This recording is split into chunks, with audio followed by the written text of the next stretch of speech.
Everyone, welcome back to my channel. स्वागत है आपका आपके अपने यूट्यूब चैनल में। जी, सभी को मैं नमस्ते कहती हूँ और बड़ों को सादर प्रणाम करती हूँ। इसके साथ में मैं आपको बताने जा रही हूँ कि भोलेनाथ को अत्यधिक प्रिय है सावन का महीना।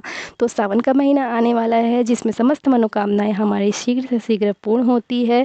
तो ऐसे समय में हमें ऐसे क्या काम है, ऐसी क्या सामग्री है, ऐसी क्या वस्तुएँ हैं जो भोलेनाथ को अर्पित नहीं करनी चाहिए, वही जानकारी मैं आपको आज देने वाली हूँ।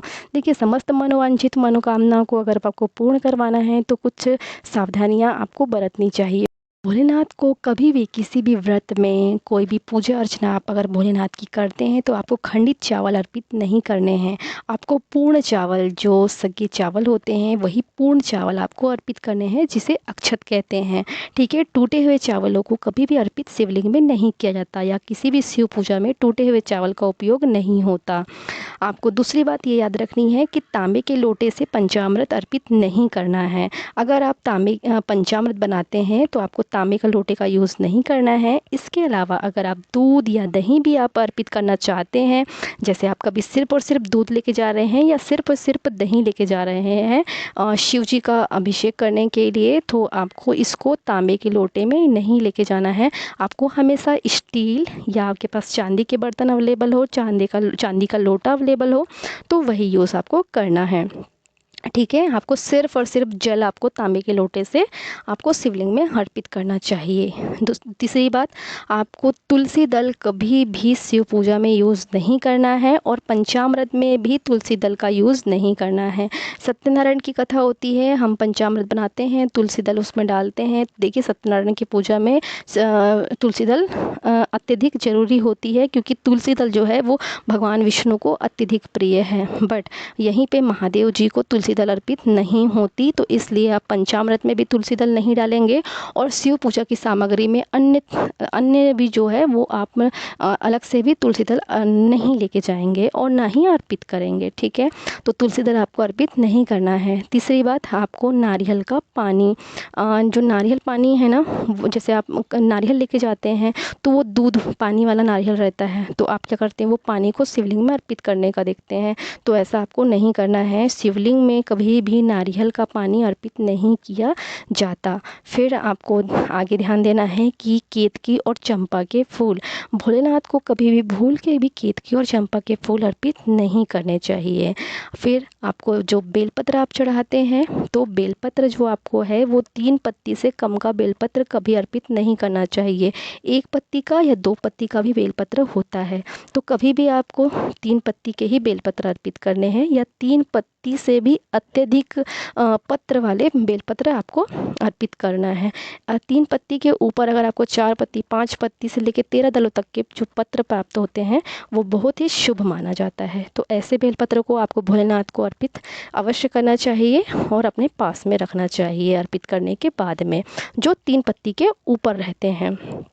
ठीक है, इसके अलावा मैं आपको जो बेलपत्र हैं वो कटे फटे नहीं होने चाहिए, उसमें चक्र या वज्र का चिन्ह ना हो। देखिए, चक्र वज्र मतलब वो सफ़ेद सफ़ेद सा उससे बना हुआ होता है, तो ऐसे बेलपत्र आपको कभी भी भूल कर भी शिवलिंग पे अर्पित नहीं करने चाहिए। वो पूर्णतः अच्छे होने चाहिए। खंडित बेलपत्र कभी भी अर्पित ना करें शिवलिंग में। फिर आपको हल्दी, रोली, कुमकुम, सिंदूर, इनका प्रयोग कभी भी भूल करके भी शिवलिंग के ऊपर नहीं करना चाहिए, शिवलिंग पर अर्पित नहीं करना चाहिए।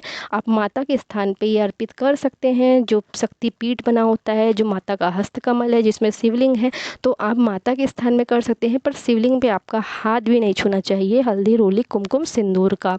इसके अलावा आपको शंख से जल कभी भी अर्पित नहीं करना चाहिए। शंख से जल जो है वो विष्णु जी की पूजा में होती है, कृष्ण जी की पूजा में होती है, उन्हें दिया जाता है, शंख से जल अर्पित किया जाता है। बट आपको शिवलिंग में हमेशा लोटे से आप अर्पित कर सकते हैं। ठीक है, एक हमारे पास में सिंपल विधान है कि हम लोटे से जल अर्पित कर सकते हैं।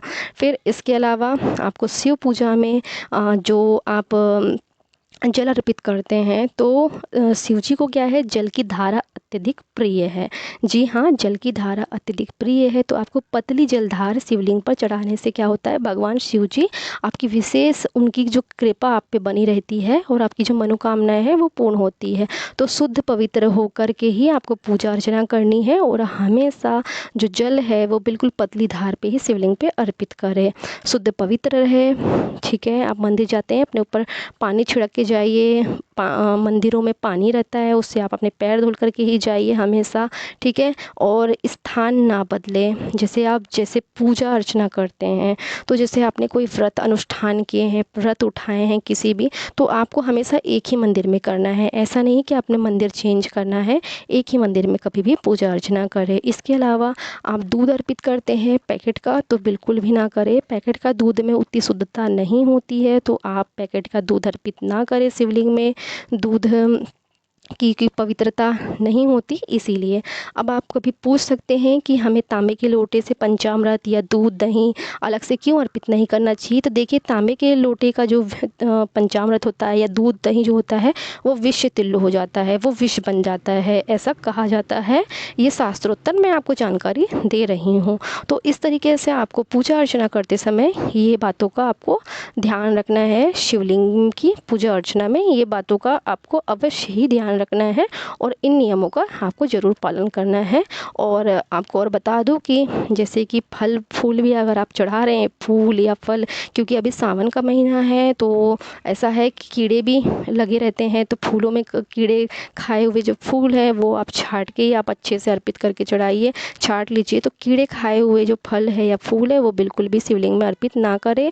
इसके अलावा जो मैंने आपको बताया है पिछली वीडियोज़ में शिवलिंग में और भी पूजा में क्या क्या हमें सावधानी रखनी चाहिए, तो आप मेरी वीडियोस देख लीजिए और वहाँ से और भी अन्य जानकारी उठा लीजिए। जैसे कि मैंने बताया है कि सावन में जो भी हम पूजा पाठ करते हैं, जो भी हम लोग अर्पित करते हैं, तो उसे हमें रात्रि के 12 बजे के पहले ही खा लेना चाहिए। उसके बाद हमें वो भोग प्रसादी को नहीं खा सकते हैं। ठीक है, ये शास्त्रोत्तर ही जानकारी मैं आपको दे रही हूँ। तो इस तरीके का आपको ध्यान रखना है और आपको पूजा अर्चना करनी है, आपको अवश्य ही लाभ प्राप्त होंगे और आपको इसका चमत्कार शीघ्र से शीघ्र देखने को मिलेगा। ज़्यादा से ज़्यादा शिवलिंग पे आप अक्षत जरूर लेके जाइए। लक्ष्मी प्राप्ति के लिए अक्षत, कमल के फूल और कमल गट्टे ये अर्पित किए जाते हैं शिवलिंग में। उन्हें जो गन्ने का रस है उसका स्नान कराया जाता है और शक्कर से पानी में घोल के स्नान कराया जाता है। तो इस तरीके से आप शास्त्रोत्तर पूजा अर्चना कीजिए। सावन में कहते हैं कि एक लोटा जल और जल से, बेलपत्र से, फूलों से ही भोलेनाथ प्रसन्न होते हैं। तो जब आप इतनी सारी सावधानियों के साथ में पूजा अर्चना करेंगे तो आपकी तो मनोकामनाएं शीघ्र पूर्ण होनी ही होनी है। तो मुझे पूर्ण भरोसा है मेरे भोले बाबा इस बार आपकी सभी मनोकामनाएं पूर्ण करेंगे, आप पर अपनी विशेष अनुकंपा बनाए रखेंगे। यही कहते हुए, यही कामना करते हुए मैं आपसे आज्ञा लेती हूँ। धन्यवाद। श्री शिवाय नमस्तुभ्यम। चैनल को लाइक और शेयर और सब्सक्राइब जरूर करें। जी धन्यवाद। Thank you so much.